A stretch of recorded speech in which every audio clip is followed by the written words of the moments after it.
Okay. All right. Just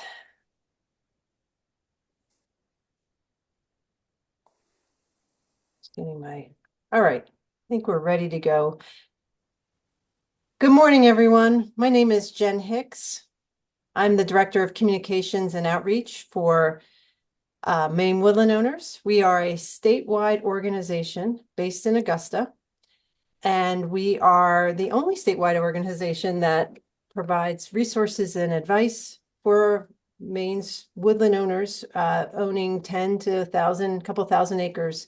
So mostly our small woodland owners, mostly family woodland owners. We've been actually an organization for over 50 years. We celebrated our 50th year last year. And we are a membership organization. So we provide actually some membership benefits, including our monthly newsletter, which I am the editor of. So these programs and the interactions I get with our members, they're a big part of what we try to do each day, and our newsletter reflects that, as well as our website. Our website tries to be a really important resource for our woodland owners. Another benefit is these programs, and today's program is no exception. We have a wonderful opportunity with one of my favorite people, and I suppose I'm biased because he was a professor when I was in grad school for me, and I just am really pleased to be able to continue working with him now, 25 years later after graduating. So we have Tom Wessels today providing a wonderful opportunity to help us understand the forested landscape. So Tom is here to literally go through a bunch of photos that all of you have sent, a lot of you have sent to me, and I've turned into a presentation. Here's our mission as an organization. We support your woodland ownership through education, advocacy, and collaboration. And so if you would like to become a member, we would love to have you if you're not already a member. If you aren't a member but want to support us, we're always looking for some sort of donation that helps us do the work that we do every day. So Tom is, again, one of the folks that I have worked with as I was becoming a conservation professional. He was, I guess you started the conservation program at Antioch University. Tom, you were a professor there for, I'm going to say 30 years. I wasn't able to find that exact amount, so you can fill in the gaps there. Not only did he provide terrific guidance as a professor at Antioch University, he's been an author. He has several books, but two of them are books that people are most familiar with: Reading the Forested Landscape and also Forest Forensics, which is a kind of a companion book to his Reading the Forested Landscape. So a lot of you may know Tom through his books, but he's also a YouTube star. He's had a lot of his programs recorded and uploaded to YouTube. So if you type in Tom Wessels in the search bar there, you'll find some videos of him. Here's a screenshot of him providing a presentation around how you read the forested landscape. So if anybody's had the opportunity to walk in the woods with Tom, you're very lucky. And I know Tom continues to offer those opportunities as well.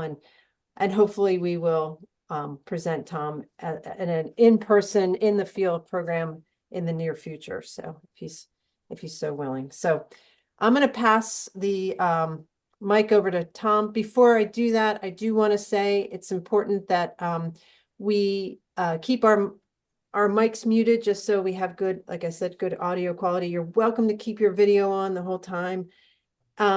As he goes through each photo, he's going to talk about what he knows about it and things, interesting facts about the various characteristics of it. If you have a specific question of that photo, go ahead and put up your electronic hand to indicate that you would like to actually say something about that. But in addition, you can unmute and jump in with a question as well. The chat box is a great place to ask your questions. I'll keep monitoring that. I'll try my best to keep track of people with their hands, and I'll call on you as well. So if anybody has any questions, you can unmute and ask the question now before we start, and then if not, I'll pass, like I said, the mic over to Tom.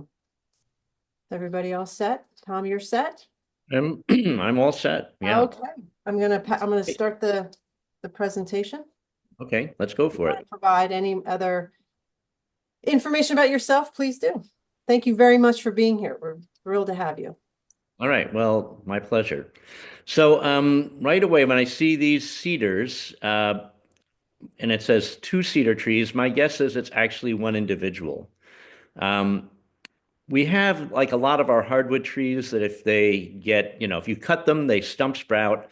Our only regional conifer that can do that is pitch pine. It's a fire adaptation, so if you cut a pitch pine tree, it will grow back as a multiple trunk tree. But cedars, like a lot of our conifers, are very good at layering. That means when they're young and their lower branches reach out and touch the ground, they reroot at that point and then send up new trunks. So it's not unusual at all to come out in the woods and find like a circle of four or five, six cedars. And you think, well, what happened here? Did this is this a tree that was cut and then stump sprouted? That's not the case. It was as a young tree, it layered and sent up more trunks. So I'm guessing that happened here. These could be two separate trees, but it's also quite possible it's one tree that layered when it was young. But what happened in either case to these two trunks is they got wind tipped. So whenever conifers, when they're young, get wind tipped, the tree gets knocked over, but then because it elongates from its tip, it starts growing up like that. So you get this bow that's sort of facing up to the sky. If you get hardwood trees that are wind tipped, the trunk is going to go like this, but then the lowest living branch is going to take off to become the new trunk. So there'll be more of an angle in a hardwood that gets wind tipped. But in this case, this is definitely a wind tipped cedar. Um, and again, could be two separate trees, but very likely it was one individual. Now, once these trees get tipped like this, many people think, well, gee, that's going to put them at a liability. But trees are really aware of things like light, the pull of gravity. For example, trees have six different light sensors. We only have two.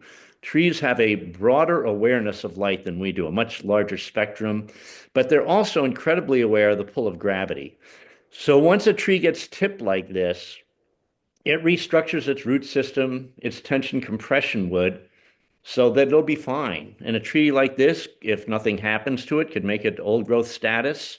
And even though the trunks may be far out from where the roots are, and they might get quite large, the tree will be fine. There's a red oak in Pisgah State Park in southwestern New Hampshire that got tipped by the hurricane of 1938. And it has a trunk that's at an angle about like this to the ground. And it goes out 12 feet before the first branch took off beyond the new trunk. Well, the last time I was there, that new trunk is about 30 inches in diameter and probably a good 70 feet high. And you know that red oak is really heavy. And I look at that thing and think of like, how can it still be holding that position? But it's fine because it restructured everything. So I don't know if anyone has any questions about this shot other than that. If not, we'll go on to the next one. Oh, great. Now, this is a different bent tree. This looks like it's a maple. And this, again, as a young tree, was weight bent. So weight bent trees, they come up and they bend over like this. It's the opposite sort of bow from a wind bent tree. My guess is this got bent over probably by another tree. Um, it could have been snow or ice loading, and it would have happened when it was quite young. And then that upward trunk now was the lowest living branch towards the bend. That took off to become the new trunk. The rest of the trunk, which was now down pretty much on the ground, um, basically was in the shade. The tree shunted energy from it into that growing branch. And eventually that original trunk just died, rotted away, and the new trunk took off and has become the main trunk of that tree. But a great, great specimen of this. And again, you would think like, wow, this tree must be a liability because of that, but it's not. It's going to be fine. And if it makes it old growth, it'll be fine all the way to that point. And if anyone has any questions about that, I'd be glad to handle them. All right, I guess the next slide. All right, so this is another wind-tipped yellow birch. Um, and what it looks like happened here is that the original tree is on the ground. And then there is another trunk going up. But I think what happened is that was probably a seed that landed on earth that were on those exposed roots, germinated, and now it's grown down through that. So it's not unusual if you get wind tipped trees or blown down trees that have exposed roots, that you will get other trees growing up at where that root system is because of the exposed earth that came up with them. And so yellow birch, is a small seeded tree that really needs to land on bare exposed soil. And there was the soil right there at the base of this yellow birch, and it germinated there and took off. And now what's happened is, I'm guessing these two trees have actually grafted together. Most of our trees, if they're growing within about 10 to 15 feet of each other, underground are root grafted. But that can also happen on above ground portions of trees. I've often seen beech trees where branches cross off of two individuals and then graft right together. Um, and I should mention grafting can even happen between different species. And it can even happen between conifers and hardwoods. On two occasions, I've seen neighboring yellow birch and hemlock trees that were uprooted but remained alive, like this yellow birch. And you could clearly see beautiful root grafts between the hemlock and yellow birch. So I remember when I was in college, I was taught that trees are just individuals, but now we know that's not the case, that many of these trees are interconnected directly through root grafts, and if not that, through mycorrhizal associations. So they're more of an integrated community, which I think explains some of the resiliency in our forests. If all these trees were just individuals, it would be a chancier situation for them. But I don't know if anyone has any questions regarding this photo. There's one question. Are certain species more likely to grow secondary trunks in this sort of situation or end up grafting together? Um, there are certainly trees that will definitely could stump sprout like this. Yellow birch would not classically be one, but if you had, let's say, gray birches, something like that as a young tree that got wind tipped, they would probably start sending up a lot of basically sprouts from their stumps. I'm guessing in this case, this upper yellow birch is actually a different individual that's seeded in on this uh, original yellow birch. And I'm basing that, I'm looking at the bark texture here, and I can see the bark texture is different in these two trees. So if they were all one tree at the same time, like if they had started as a stump sprouted individual, the bark should be pretty similar. And then someone asked, would you call this a spider tree? Well, I guess you could. I've never called it that, but why not? I mean, it's I'm not sure what a spider tree is, but it's got a lot of legs, that's for sure. Right. Thank you. All right, another weight bent tree. Again, all these trees that get bent by weight or wind, if they don't get leveled right down to the ground, are young. They're usually, only, you know, 3, 4, 5 inches in diameter at the most. And you can get a sense of that off this tree. If you look, you see that in this case, this tree gave rise, I think, to two stems coming up. There might be a third one, but I think that third one, the one that's closest to the where the trunk comes out of the ground, is probably another tree that's behind it. But and maybe there's only one trunk coming up. Is the middle trunk, I think, is another tree behind it too. But in any case, if there's more than one limb that took off, we have certainly one, possibly two or three.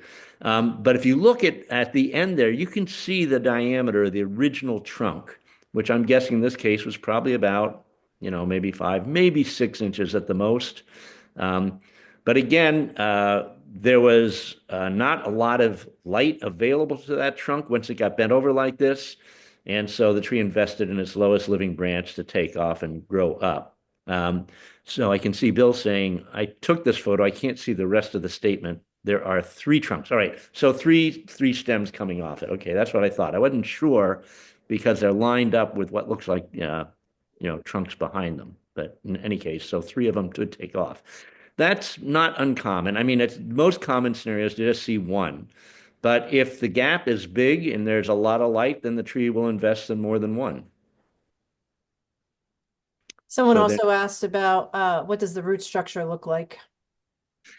Well, obviously, what's going to happen in a tree like this is going to invest a lot more energy into producing roots on the side away from the bent trunk because that's the side that is liable to get pulled up with increasing weight. So the root system will be a bit unbalanced. It's going to be much more, as this tree grows, much more dramatic to the right than it will be to the left underneath the bow. And then Andy asked, can you talk about grown knees?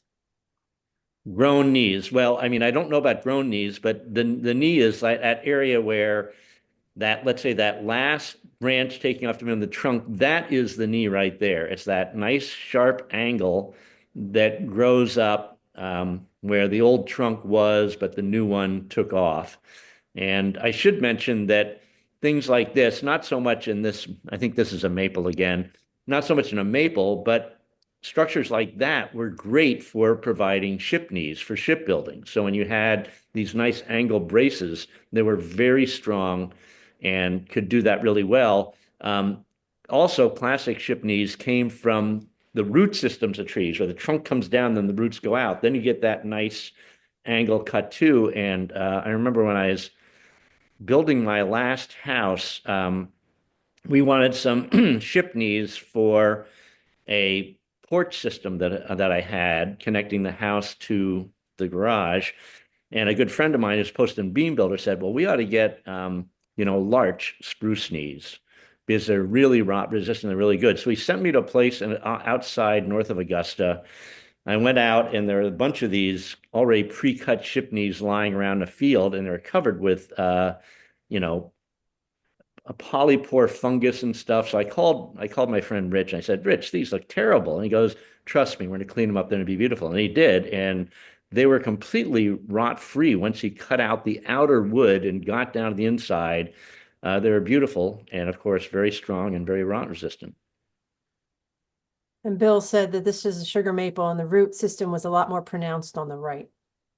Oh, well, that might be the above ground roots. I would think the below ground roots should be way more, yes, more pronounced than the right. Yes, I would agree with that.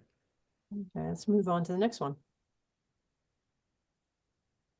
Oh, wow. So, these are some amazing shots. So in this case here, I would really like to see this tree to Right, fall right, out because it's a little bit hard to see.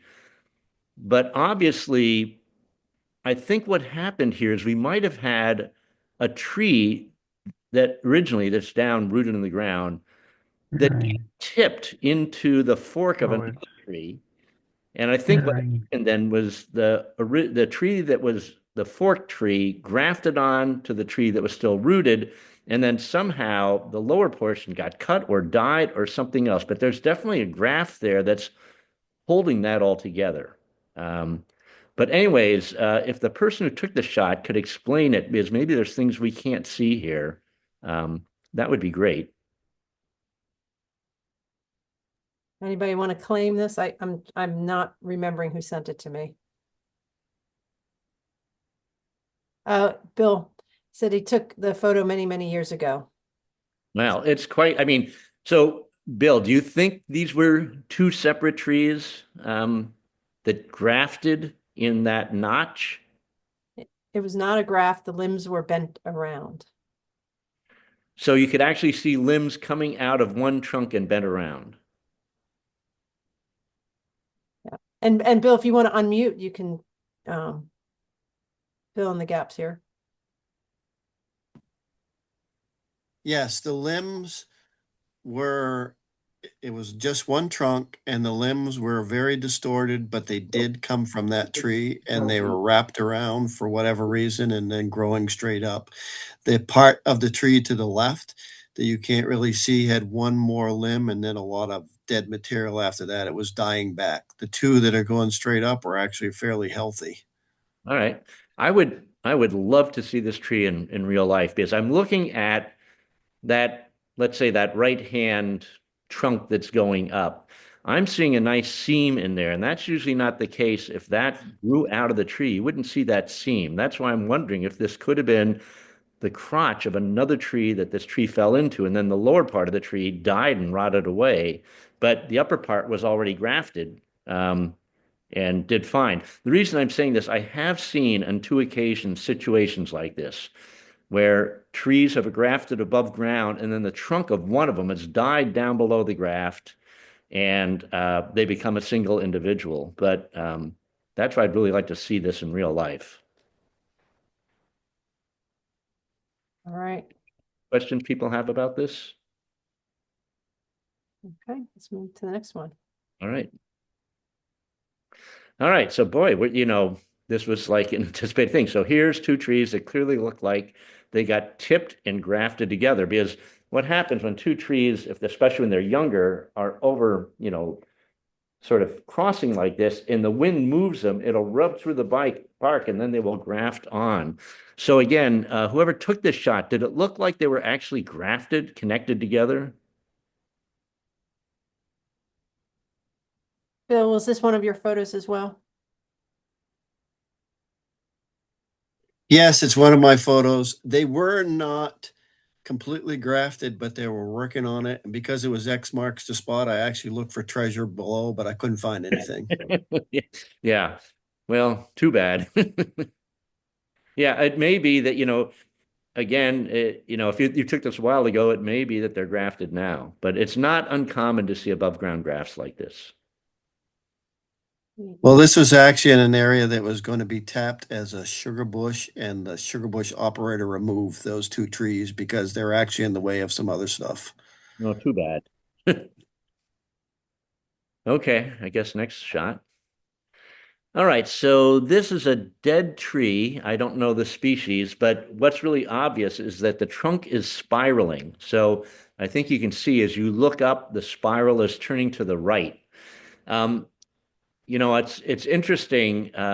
All plants do this. All plants have stems, trunks, branches, whatever that spiral, and it's what's called part of their phyllotaxy.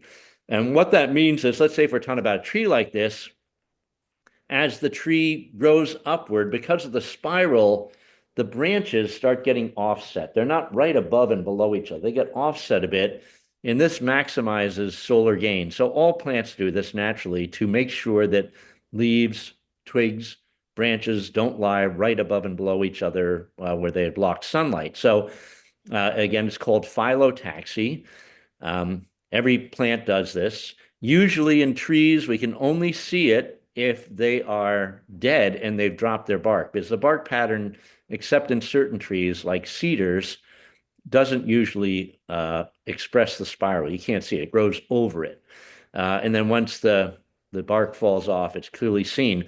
However, if you get a scar spiraling up a trunk of a live tree, that's good evidence of a lightning strike because lightning will follow that spiral grain pattern in the trunk. So if you ever come across spiraling scars on trees, most likely from lightning. Now, I should mention the direction of spiral is genetically determined. And by my counts, about 95% of all of our regional trees turn in this direction. They go to the right when you're looking up. About 5% go to the left. And that's regardless of species, except with Atlantic white cedar. For some reason, Atlantic white cedar does the opposite. Most of its individuals go left. But for all other trees, 95% turning right like this, about 5% left. Why that is, I don't know.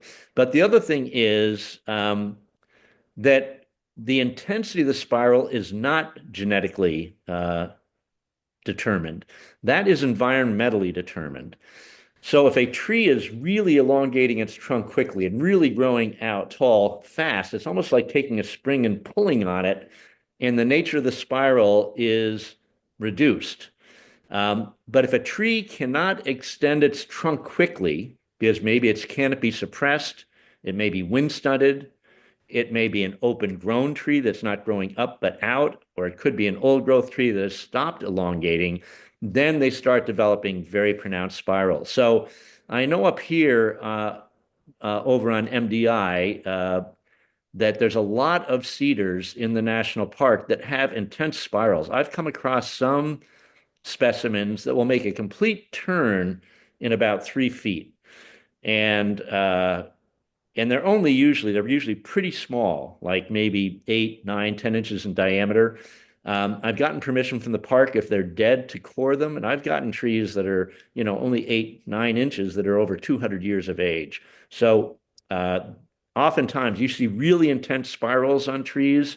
They're going to be way, way older than you think because they've probably been canopy suppressed for quite a while. Now, I think there were a couple of questions came up when I was talking, so if I didn't answer them, you could raise them Sure. again. Sure. Well, one is about grafting, and maybe we'll catch that when we see another graphed picture. Then why don't we see the spiral in most dimensional lumber? Um, because well, you won't see it because generally, you're looking at just a small cross section of the tree, so it's not going to show up really well. But you'll know it's there. If you're getting boards that are really warping in a spiral pattern, that means that when they were cut, they really had a pretty good spiral grain to them. And then do they spiral in the other direction below the equator? I think that was a bit of a joke. I get asked that all the time. I don't know, but I've never been down there long enough to really check things out. But it'd be interesting thing to do. Yeah. Okay, we'll move on. All right, so I'm thinking this is a balsam fir in the foreground. Is that the case for whoever took the shot? Uh, I don't, is someone, Yeah, it was me that took yeah. it, and yes, I believe that is a fur. Yeah. So, I mean, the reason I caught that is I'm starting to see these horizontal lenticels, and I'm seeing bumps on there as well. The rounded sort of elliptical bumps on the bark of fir are resin blisters. They're an adaptation. Sorry. No, sorry. That tree there is a yellow birch, actually. I thought you were talking about the little one to the left. Oh, The no, tree no. with the tree with the raised ribs on it has a yellow birch. Okay, well, that is unusual. I mean, it has, I couldn't pick up the bark pattern on that at all. And, it's a good question about the ribbing like that. I think it's probably genetic. And if you cut boards out of this, you're probably going to get tiger birch boards out of them, as that's what creates like tiger maple or whatever is this ribbing. What causes it exactly? I don't know. But in this case, I think it's belying the spiral of this tree as well, because again, we're getting a spiral pattern going up towards the right as we look up. Um, but I'll just finish. I was talking about these resin blisters on balsam fir. They're a guard against bark beetles, so that if bark beetles get into under the bark of a fir and start channeling, and they hit one of those resin blisters, it's sort of like a tank trap. They just get caught there, suffocated, and die. Um, but what's causing this pattern in the yellow birch, I just don't know. Any other questions about that? Okay. And that pattern was also only on that right side. It was not on the other side. That's interesting. And again, I don't know what's going on with that, but that's pretty unique. I have to admit, I don't think I've ever seen a tree quite like that with that pattern. Usually you see that more at the base, but it's going way up the tree. So it is a unique individual. Yeah, and it went up at least 25, 30 feet. That's very cool.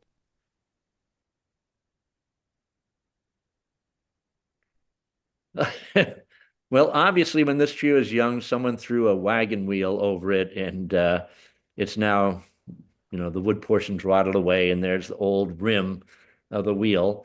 Um, and that's not uncommon. I don't know why people did this, but it's not uncommon to see things like this with, metal scraps that are round thrown over young trees. And eventually, that tree keeps growing, it will incorporate that within its tissues and it'll disappear. And luckily, it's down low, so if anyone takes a chainsaw that tree, it's not going to ruin their chain. But certainly, and this looks like again, like probably a sugar maple.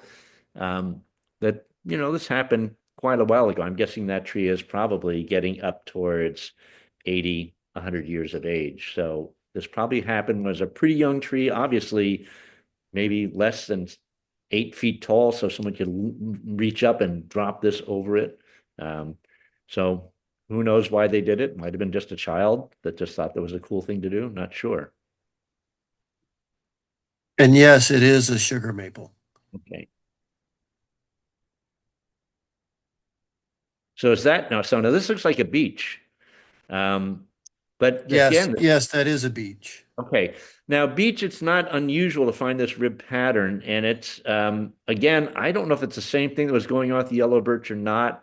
Um, you usually don't see it in beech till they get to be older. Um, so this might have been a pretty slow growing beech. I'm guessing it looks like it's maybe about, I don't know, I'm guessing 16 inches in diameter, something like that. But beech, can get to great age. And I have a feeling this is an older tree than it might appear to be. But so, Bill, do you have any other comments about this or questions? Yeah, this tree here was actually only like 8 to 10 inches in diameter. Uh-huh. It wasn't that large, and it looked relatively healthy, other than those bumps on it, and obviously the bear claw marks. Yeah. Oh, I'm missing the bear claw marks, but now I see them down below. I can see one set. Uh, yeah, I mean, you know, uh, like I said, I've seen a number of beets that have this growth form on it. Usually I notice it more on older trees. So it'd be interesting to core a tree like this, although the woodland it's in looks really pretty darn young. Um, I'm not seeing any stumps in there, anything like that. So maybe the tree is not as old as it is. And someone's asking, how old would you guess it? It's really hard with a tree like beech, because beech does not develop a bark texture. It can get up to very large size and still retain absolutely smooth bark. Now, with our other trees that develop bark textures, like plates or ridges or things like that, you can use the bark to age them. And let's say I've seen like red oaks, for example. I can remember one red oak down in Vermont I came across. The tree was, I'd say, about a 32-inch diameter trunk. Um, and yet the bark was just beginning to form little fissures. It was almost completely smooth. And I got permission from the landowner to core it. And, this 32-inch tree was only like 30 years of age. So it was, it just had grown really fast. It was on a really good growing site, put on a lot of girth quickly. But then I've seen red oaks on rocky ridge tops that are only maybe 8, 9, 10 inches in diameter with incredibly coarse bark plates that are really deeply fissured. In coring those trees, I found those trees are like around 250 years. So you can't use size to determine tree age, but you can use the bark texture for trees that make it, because as they get older, the plates get bigger, the fissures between the plates get deeper. So it's a good rule of thumb to learn bark textures because they can really help in estimating ages of trees. And someone wanted to know how do you think forest ecology will be affected by beech leaf disease? I can't guess. I mean, I think pretty much all of our tree species will be fine in the long run. It's pretty unusual when you have a continental context for, an exotic species to come in and extinguish another one. So I think they're all going to be okay, but the beech is the one I just don't know because now it's got two major threats. It's got, beech bark scale disease and it's got leaf disease. And with two of them hitting it and the leaf disease moving so fast and hitting so quickly, I just don't know. It worries me because they're an incredible tree. I mean, not just because of their wildlife value and other features, but I can remember going into before, beech bark scale disease really got going around here, going into woodlands and seeing old big beech trees. And they were so striking because they just stood out from everything else. So I don't know about the beech, but I'm pretty confident our other trees are going to be okay. So for example, on Mount Desert Island, red pine scale got in there in 2012, 2013, and within pretty much 3 or 4 years, completely eradicated the species. But I have now begun to find here and there out in the woods in areas that were completely impacted, red spruce that somehow made it through. And that's the case with, I think, pretty much all of our trees. There'll always be some specimens that have some amount of resistance that they can continue on, and then they become the breeding stock. And so I think in the long haul, we'll probably be okay with these things. It's going to be, but the problem is you're talking about maybe taking 1,000 years for that tree to regain its status. So we know this happened with eastern hemlock. 5,000 years ago, eastern hemlock was throughout its current range in eastern North America. We know that from pollen records. And then between 5,000 and 4,000 years ago, there is no pollen of eastern hemlock anywhere. It looks like the species just disappeared. And then by 4,000 years ago, pollen starts showing up again throughout its range. So it took 1,000 years, but eventually the hemlock came back from, that pathogen, whatever it was, and did so well. I mean, so like I said, I think this will be the case with the vast majority of trees, but the beech I just don't know about. Someone was saying, what can you tell us about biology of beech drops? And what about the American chestnut? Although I'd like you to answer those questions. I'd like to keep moving on some of these photos. All right, I'll just mention the American chestnut. I think is going to be okay. Since 2012, these are all in Massachusetts, but I've found 5 regenerating stands of American chestnut, and in those stands, the trees are making up to about 12, 14 inches in diameter. What they're doing is they're encapsulating the fungus in cankers that start lining the trunk, but eventually those cankers grow all the way around the trunk. They kill the tree, but in those forests, there are seedlings, saplings, pole-sized trees, uh, all growing up. And chestnuts have to cross-pollinate to make viable nuts. So those offspring probably have a bit higher resistance level than their parent trees. So I'm thinking they'll maybe make it to 16 inches. Maybe their offspring will make it to 24. But after many generations, I think they'll be fine.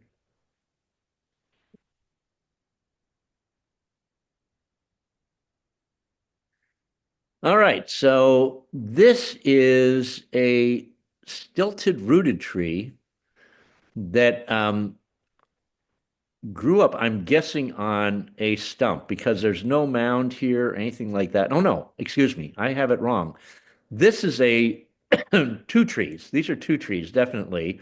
The bigger one is up front. The bent one is a weight bent younger tree behind it that the bigger tree grew into, and I think they've grafted on now.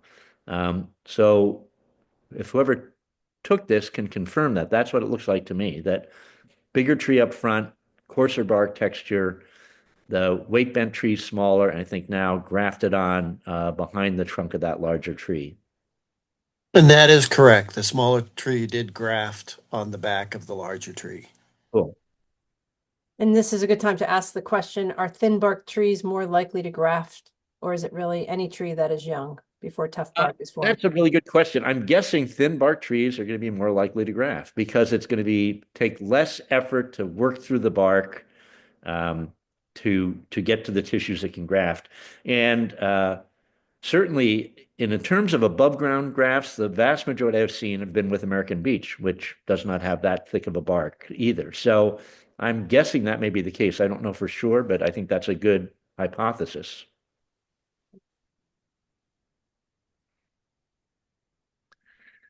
All right, so this does look like a stilted rooted tree to me above ground. And since the roots are going out so far on either side, it's possible this could have been on a nurse log. The most common trees in the region that make nurse log are spruce or white pine. After about 25 years, they've shed their bark. They start developing a coating of moss on their trunks. And since they decay slowly from the outside in, they become a good germination site for small seeded, shade tolerant trees to germinate in that mat of moss. And because they're rotting slowly, they'll last long enough. So usually the trees can get their roots around them and down into the ground. But when you see roots going out on either side, pretty lengthwise, that often indicates a nurse log. If it's on a nurse stump, then they come out and then turn down. But if they're really going out lengthwise, it's a good indication of a nurse log.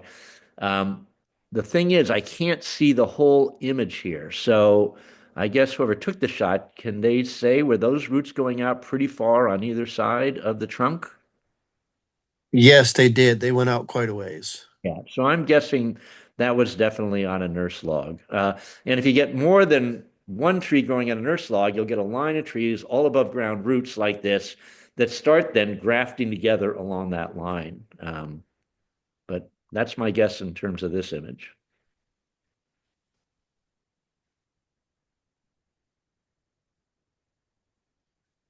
All right, so this is probably an older tree. It's got a number of elbows in it. Looks like an older sugar maple.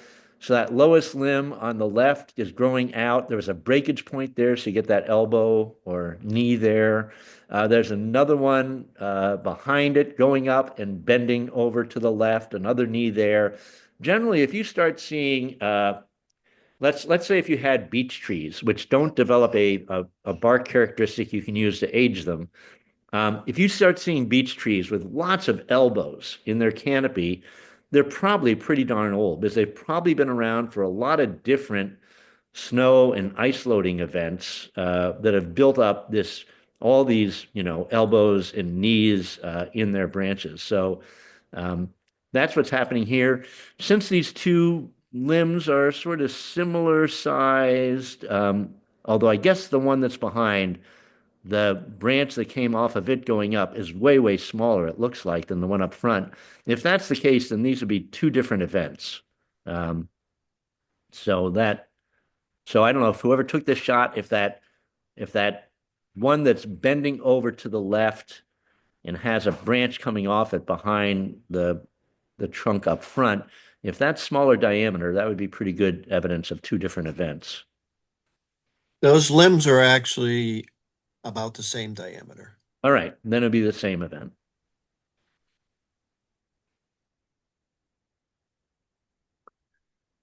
All right, so this is what I call, I'd like to see this whole tree. So let me just ask, so if you go up the trunk of this tree, are there any branches coming off the right-hand side? There were, but they were quite a ways up. All right, so this is what I call a border tree.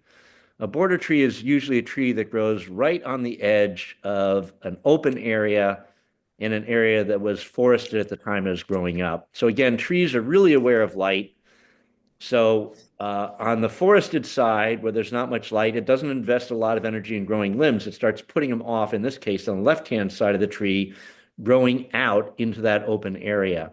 So they're nice trees because their growth form tells you that, yeah, the area here where that limb is growing out was open when that tree started growing up, while the area behind it was either forested or it could have been a clump of trees right there that shaded that side of the tree.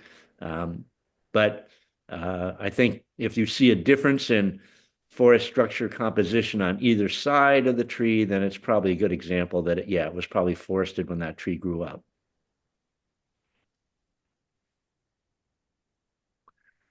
All right, this looks like some more sugar maples here. Certainly this one in the center has got a nice spiral in its trunk as you start looking up. Not so much down below, but that's not unusual because its growth rates could have slowed. Um, but is there a specific question about this shot that whoever took it has?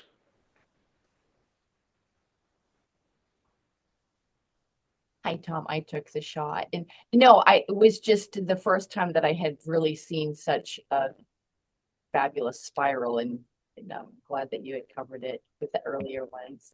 Yeah, and sometimes This lead has way more spiral. Like this is the only one that shows that much of a spiral in it, and it's between these two other leads. Yeah. So I thought So, interesting. yeah, so it's probably the older of those three trees because of that spiral. And I should mention, you can see it in the bark, certainly a cedar. Sometimes it does show up in maples, not commonly, but it can show up in maples. But pretty much any other tree, you're not going to see the spiral in the bark.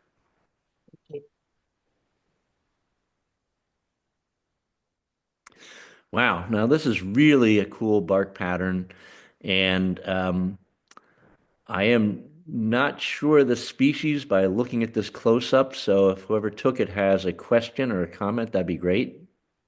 Hi, Tom. It's the same tree Oh, okay. that we just looked at. So Yeah, and I'm just thinking that there's this area, that has sort of smoother bark that may be, and it looks sort of rounded there. That could be a wound healing over a limb that died. And so you have younger bark there that's not as coarsely plated as the bark around it.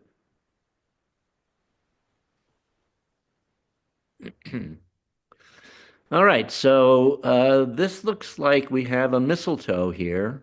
Our dwarf mistletoe grows in our conifers. I most commonly find it on balsam fir trees, and I can't tell if this is a balsam fir or a spruce, because it can occur in spruce, but not as commonly. And again, mistletoe is a flowering plant. It's a different species. The seeds land on the twigs of conifers and germinate and grow into the tissue of the twig. And then at that point, they really don't produce any leaves of their own because they're feeding off the energy of the tree they've grafted into. And as their roots are growing in those branches, and they do just fine. They will flower, so sometimes you'll see little yellow flowers on these guys, but generally you'll see no green leaves. It just looks like dead tissue, but they're not dead.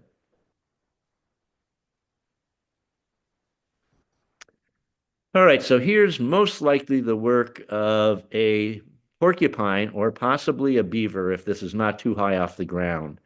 But we can see all the incisor marks. Actually, I should also mention it could be a moose, although the incisors look really small here, but moose like to bark trees in the wintertime too. Um, so whoever took this tree, how high off the ground was this barking?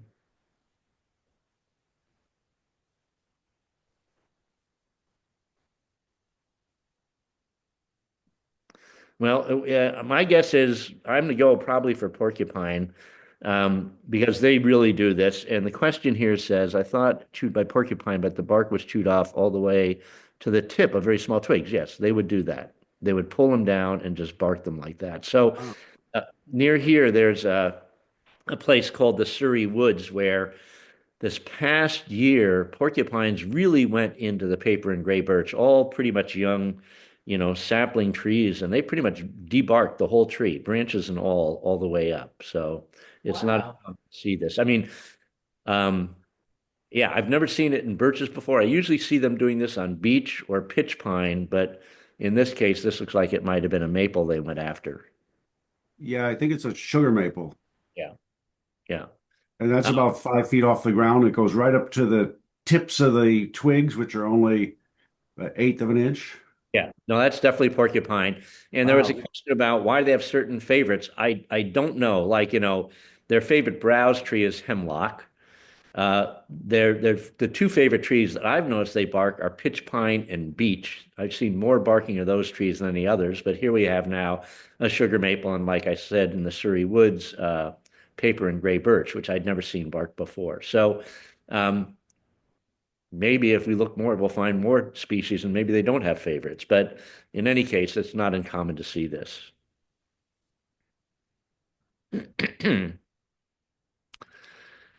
All right, so let's see.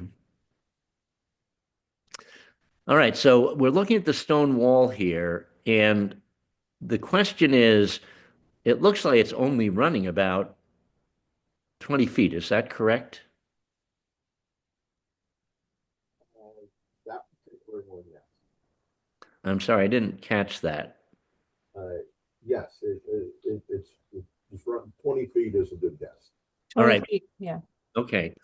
So, I mean, if you look at the ground here, you can see the surface is smooth and even. It's not lumpy at all. There's no pits and mounds or pillows and cradles. So it means it was plowed in the past.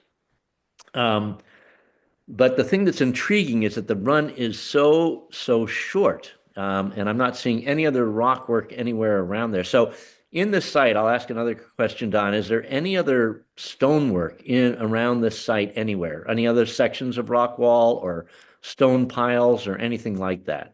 Yes, there's quite a bit all over the property. All right. It's So just this one was just strange because it was so short. yeah. So near to this, are there any stone piles that have a lot of small rock in them, like fist-sized rock? Hmm. I'm not thinking of any, but you raising the question will make us look the next time we go back. Yeah, I mean, like I said, this ground was definitely plowed in the past, so it was either plowed for a hayfield or a crop field. If it was a crop field, the annual plowing would start bringing up lots and lots of rock. And if you're getting a lot of small fist-sized rock coming up, that is from a crop field. Hayfields don't generate that type of rock. So I'd look around, and I don't know why this one little section is here.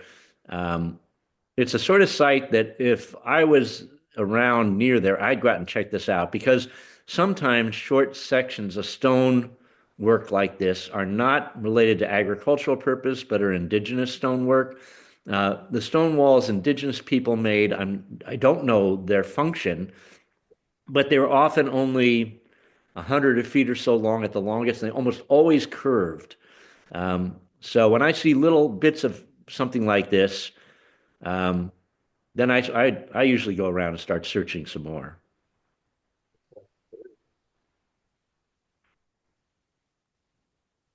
All right, so here we have two different walls. So the wall on the right is what's called a single stack wall. It's made up of large rocks, one layer thick on, going upward. And that's usually indicative walls that separated pastures or pasture from a hayfield.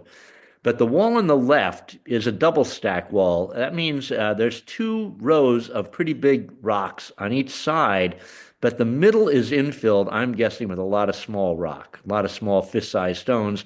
And that was a classic wall abutting a crop field because having those two outer walls set, maybe with a gap that was 2 or 3 feet in between, gave a great space to throw all that small rock. So if whoever took this photo, that one on the left, can you confirm that there's any small, like fist-sized rocks in the middle of that wall? I believe that there are, yes. Yeah, okay. So that is a classic crop field wall. The wall on the right, again, a wall separating either separating two pastures or a pasture from a hayfield where no small rocks were having to be gotten rid of. Oh, any date on these walls.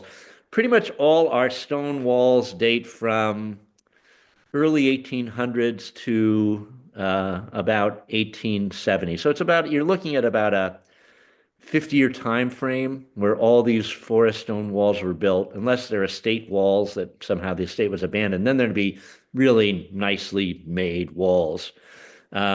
But if they're, like these, then they're coming from about 1820 to about 1875. That's it, because in 1876 or 77, oh no, 1874, barbed wire is invented, and then people start putting all this labor into stacking stones for making fencing. They just go to barbed wire.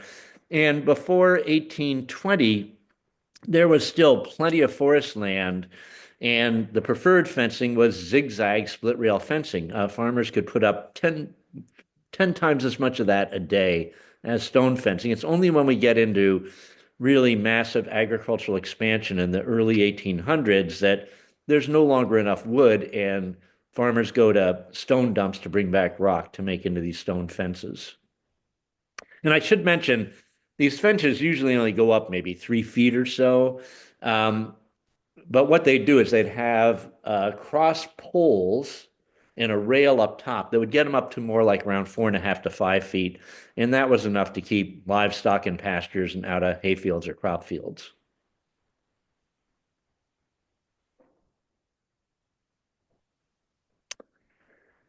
All right, so um, here we're getting actually, this is the mistletoe. So here we can see it. These are actually young buds uh, of the fur coming out. What the mistletoe's done is it has created this fur to have this sort of cankerous growth. It's within it, and we get these young sort of buds breaking, but usually they don't get much past this stage. They fall off, and then eventually later on, the flowers of the mistletoe will erupt.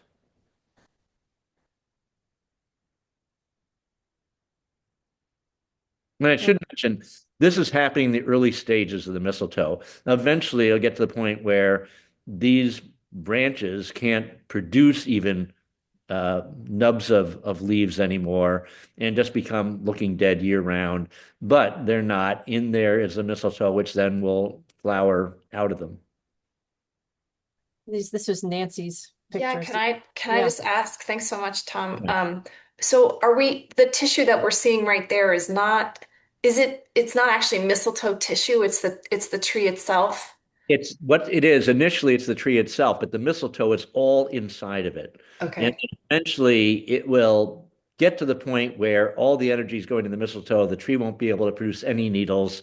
So the twigs will all be alive, but they'll just be infused with mistletoe, which then can send out flowers through those twigs. Thank you. We're about 10 o'clock. You want to do a couple more and then we'll do question and answer? Yeah, that's fine. Okay. All right, so this looks like a hemlock, and I was mentioning that our only conifer that can stump sprout is pitch pine, and yet this looks like it's stump sprout, like it was cut in stump sprout. So it could be three trees that grew up next to each other, two older and a younger one, or oh, it's a large white pine. All right, very good. So if this is a white pine, then again, this could be three separate trees that grew up next to each other, grafted on at their bases, or the two bigger trees, trunks, could have been one tree that was hit at a very young age by the white pine weevil. Um, so, white pine weevils are a native insect that seek out young white pines growing in full open sunlight because they're looking for a really big terminal shoot, one that's at least as fat as a finger, because that's the forage for their young. They lay eggs on it, the eggs hatch, the larvae drill into that terminal shoot, kill it, and then the tree basically forks or sends up a number of trunks after that. So that could be the case here. Usually this happens anywhere from 3 feet above ground up to maybe 30 feet above ground. You get that forking sort of pattern. However, that trunk on the left is of a much younger vintage. So I think that's a younger tree that seeded in at the base of this one and then looks like it's grafted on.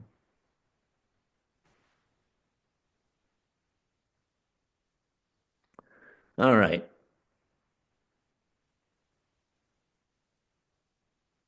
All right, so I'm not exactly I can't exactly explain why the twig is bending like this, but it's probably in relationship to light. Something when it was first growing out, there was light on the upper part of the twig we're looking at here, but it got shaded and energy was invested to in basically invested in the little bud that was on the side facing the bottom of the twig and then grew back out over it. So it's all based on availability of light. The tree's aware where it is and will shift its growth pattern, even in branches, twigs, to take advantage of it.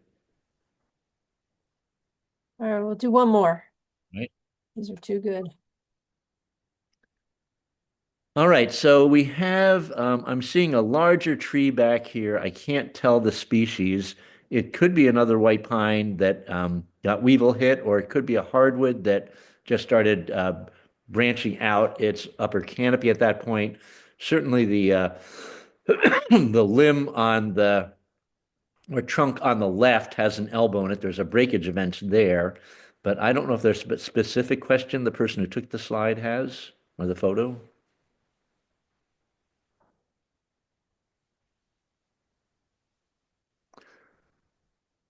Okay, I don't know what else to say about it. Okay. All right. So I know actually, to be honest, we have a lot more pictures, but we hit up on our time here. So this is a good time for Q&A for anybody who would like to get some more details about some of the things or anything that they might have submitted didn't show up, but you still want to ask the question about it. So feel free to just jump in. And someone's asking if this session is going to be available for viewing later. Yes. Again, this is being recorded and it's going to be posted on our YouTube channel, and I'll send an email out once it's up so you folks have access to it and you can send it out. Someone's asked how important it was sheep fever on stone fencing building. Huge, because that was the first major, really big sort of market farming opportunity for a lot of New England. And so there was this real zeal to start raising a lot of sheep. And so the fastest clearing of land for agricultural activity was that period, early 1800s. So a lot of the stone fencing we see is related to that era. Someone asked the best question possible. What's the best way to send a donation to Maine woodland owners? Well, you'll have to answer that, Jen. I'll have to answer that question. And I appreciate that question. Yeah, our website has an online form. And if you just click on donate, you support us in donation. We have a mainwoodlandowners.org/donation. We have an easy form to fill out, or you can send a check. And any support we will appreciate. Who's got other questions? And this is a great time to unmute and just go right ahead and ask. Is it better for the tree to remove mistletoe? Is it better for the tree to remove mistletoe? It's a parasite, but it's pretty much not a really terrible parasite. I mean, it is taking energy out of the tree, but I've never seen mistletoe really do trees in. I've seen other parasites do trees in, but not dwarf mistletoe. So I think it's your choice based on your own interests or whatever. Bill Streever. Thanks, Jen. Hey, thanks, Tom. This has been great, and love your books that you have out, forest forensics especially. I heard early in the conversation today that you sometimes walk people's properties with them. How does that work? Is that a consultancy thing that you do, or something that you do through the woodlot owners? It's a consulting. I can consult on people's property, particularly if they want to know the history of their property, but I can also consult on just general forest dynamics, forest health issues, things like that. So yeah, it's sort of a personal thing I do. Okay, great. Thank you. Do you have a Tom?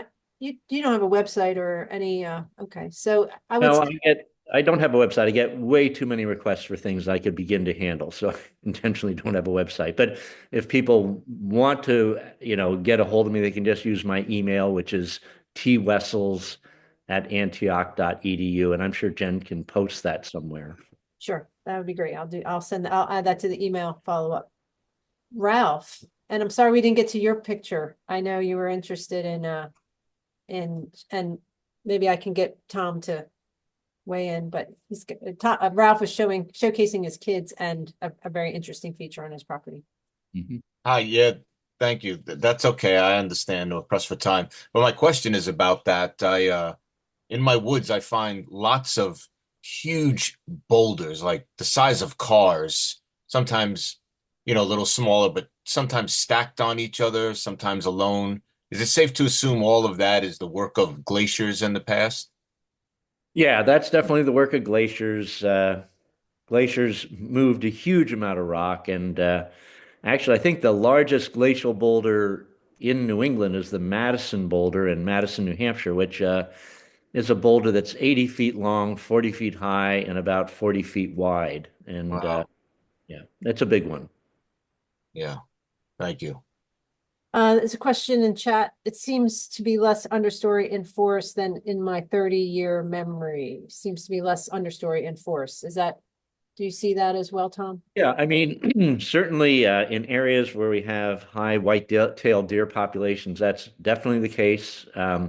If invasives haven't moved in yet, you can get very open understories. Yeah.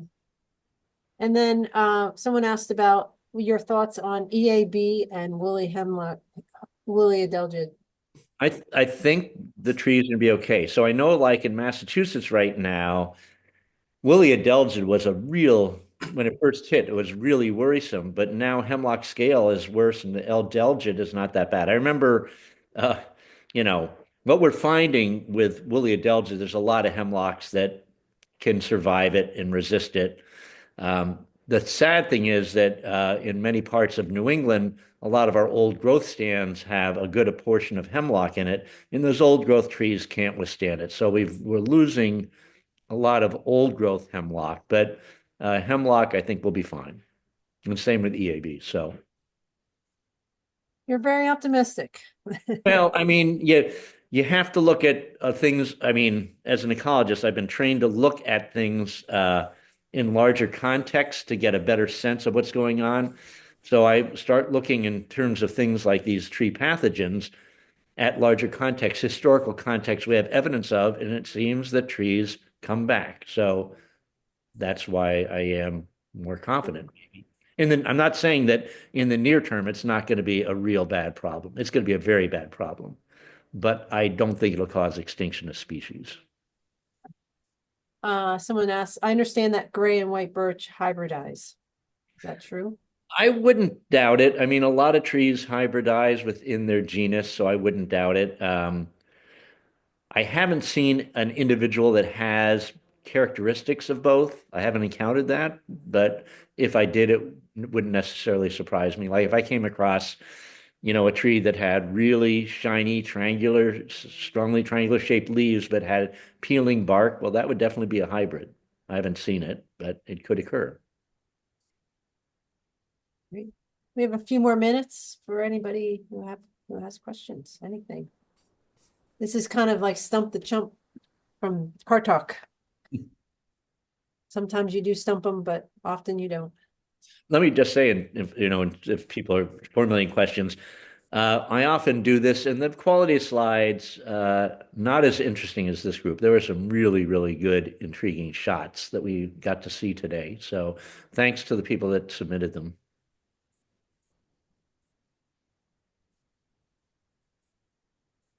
Andy Abello, I feel like you have a question. I can see it in your eyes. Oh, you're muted though. If you did want to ask, you can unmute yourself. Oh, let's unmute yourself. Oh, Andy's not. You got to unmute yourself, Andy. There you go. Okay, do you hear me? Yep. Yeah, I mean, I think it's important for woodlot owners to save those beech trees. I have beech stands, and there appears to be some of the trees that are seem to be immune to the blister, and I've always kept them. I harvest some of them for my woodworking. It's incredible wood, but now with the beech leaf disease, I'm looking at crowns to make and to save those trees that have a possibility of surviving. I've always heard with the chestnuts that one of the unfortunate things that happened is that folks went into a panic and they harvested everything, possibly trees that would have been resistant. And that's pretty much what I was thinking. Yeah, and I would agree with that. That's why I'm saying, I think we need to use some caution. I know with EAB, there's a push to just cut the ash. It's all going to die. Ash is not a vigorous stump sprouter, and we could be cutting resistant trees, which would really actually hasten the demise of that species. So I think we need to be more cautious and not so knee-jerk in our management strategies relating to these pathogens. So I'd agree with you, Andy, about that. Thank you. And then Katie has just said that she has used your videos for homeschooling opportunities. You're reading the Forested Landscape series, and hope to have a time in the woods with you. And I do want to work on getting a in-person program set up the one disadvantage is that we can only have so many people in that group. On a Zoom like this, we can have lots of people. So, But, the site also, it depends on the site. I've gone out in the field with groups as big as 70, 80 people if there's big wide woods roads and things. good. Great. Last question here. Which invasives worries you the most? Oh, golly, it's hard to say. I mean, I think the scariest one I've ever seen was an area down in coastal Connecticut that had Eurasian bittersweet. It was only a 5-acre woodlot, but the vines had crawled up all the trees, killed them. They'd all fallen down, and now you had a site where it was just a mat of bittersweet about 5, 6 feet high. So I'd say either that one or Japanese knotweed. Those ones really can just take out everything completely. But we have a lot of them that are still really problematic in understories of forests, specifically affecting regeneration of trees and stuff. So I don't know if I can just pin down one. They're all a problem. But again, I'm confident in time they'll become functional members of our ecosystem, but it's going to take a good long time. So, for example, 3 million years ago, the Isthmus of Panama formed, which connected North America and South America together. They'd been separate for, tens and tens and tens of millions of years. We got all these species from South America migrating North America, all these North American species going to South America. It probably made what we're looking at today with invasives sort of like child's play. But they all worked it out. And now we've got a lot of species from South America that are natives up here and doing very well, and vice versa down there. So again, I think any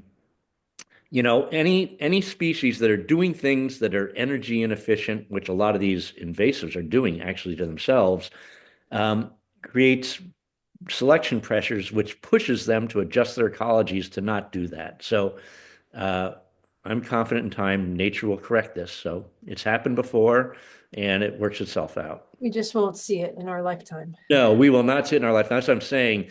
We sort of like the way I feel like is we got to be like Noah. We got to ferry all of our native species through this bottleneck we're going through, but it means generations of humans doing that because it's going to take hundreds of years, maybe 1,000 years for these things to work out. So the short term is not pretty. Well, thank you so much for this. I'm sorry to end on that really bad note. I shouldn't have ended there. I try not to do that, but that happens. And I think people, woodlot owners are, if they're nothing, they're realists. They're also long-term thinkers. So I think you have certainly an appreciation for your vision of how you see this working out. And we'll have you again. I have a lot more pictures, so I think we'll probably have to do a part 2. Okay. I'll set it up with you later in the year. Thank you everyone for being here. Again, this has been a program hosted by Maine Woodland Owners. Hopefully you'll look us up, become a member, and join us again for our next program. And in fact, we have an invasive plant program online in a week, or next week, next Tuesday, with Chad Hammer, the biologist from the Maine Natural Areas program.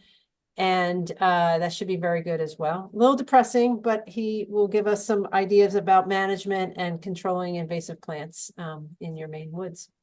So have a great weekend, and we'll see everybody at the next program. Thanks again. Thanks so much. Bye-bye. Bye-bye all.